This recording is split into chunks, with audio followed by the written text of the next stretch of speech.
Hi, everyone. Thanks for joining me today. Recently, the Lord has spoken several words to me about the judgment He has rendered against America's leaders. But this current letter was addressed to the newly crowned King Charles of England. Before the Lord spoke, I was reminded of this verse in Romans 12, which says, "Beloved, do not avenge yourselves, but rather give place to wrath. For it is written, 'Vengeance is mine, I will repay,' says the Lord." And then I heard this. Then say I, Vengeance is mine to enact. And so upon the heads of the wicked have I heaped the weight of my judgment, under which there is no escaping, as my verdict, once rendered, shall not change. Therefore even a man who sits upon a throne and bears the title of king is still subject to my higher authority. For though he may reign over other men, his privileged position shall do nothing to sway my opinion, because all of mankind is bound to the laws of my kingdom. As such, shall this man named Charles reap what he has sown, for evil only ever begets evil without fail. So though this monarch has finally claimed the crown he felt was long overdue, his reign as king shall be cut short. For even in the House of Windsor am I cleaning house. For from behind those palace doors has corruption been afoot, as this man who has put on the appearance of being regal and stately has been known to consort with the ruthless and profane, as it was only through these debased channels that he could get his way. Ah then, what has largely been suspected about him by many in the public shall surely be proven true, for indeed does this man named Charles have blood on his hands.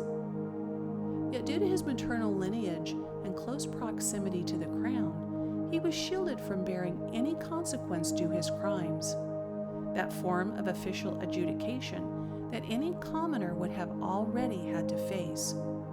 For surely did his mother, the Queen, make concessions with evil in order to spare the House of Windsor from knowing further disgrace. However, now there is no one standing out in front of this man named Charles, acting as the buffer between him and his sin. For unbeknownst to him, upon his mother's passing, that carefully constructed barrier she had erected to keep him protected began to crumble, as those loyal to her do not hold him in the same height of esteem.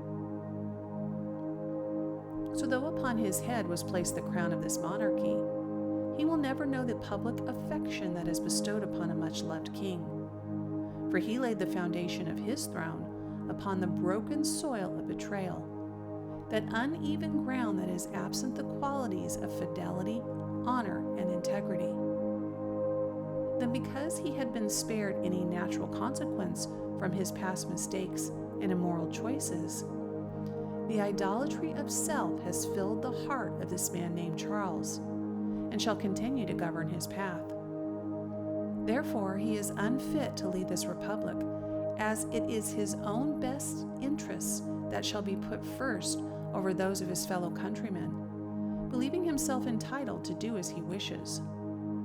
Who is it then that shall hold this man named Charles accountable for the wickedness he has sown? Yet because the one who should have called him to account abdicated her responsibility, to the throne of England did this man named Charles ascend, though it was to his eldest son that this duty should have gone. Know this, that the steps of his mother Elizabeth were governed by nepotistic compromise when she allowed this man named Charles to remain next in line for the throne, and thus was the course I had laid for the future of this united kingdom diverted. For surely does he lack the inner fortitude to remain loyal to this people over which he presides. Then like a king without a country shall this man named Charles stand, as the sights of his subjects are already resting upon the next generation. For most believe the betterment of their lives resides in the hands of that young couple waiting in the wings, and so once again is he being overlooked. Then just as it was with his former wife, whose popularity overshadowed his own, so shall this continue to be his legacy, as his son William and his family shall continue to steal the spotlight, leaving him looking like an outdated relic from the past. Ah, but very soon shall this man named Charles find himself in over his head, as his love of self has already clouded his judgment. For those to whom he has aligned hold no allegiance to his throne, and thereby shall he feel the direct repercussions when they turn their backs on him. And so shall the House of Windsor be shaken to its core, creating quite a scandal from which this man named Charles shall find it difficult to recover. For surely shall his competency to remain head of state then be called into question. Hear me then, Charles. Your day of reckoning is about to befall you, and to be sure, from it you shall be unable to hide. For indeed have you assumed a weight of authority that was not meant for your shoulders to carry. As such shall the House of Windsor suffer, because you allowed the crown to be placed upon your head. See then, you shall be unable to bear up under this mantle, as you, Charles, are ill-equipped to be king. See then, Charles, you are doomed to failure, for you were never meant to be the queen's successor, and so even now is my hand moving against you, stripping away your influence over this monarchy, which shall culminate upon that fateful day when you are finally bereft any power and say in the running of this region known as the United Kingdom.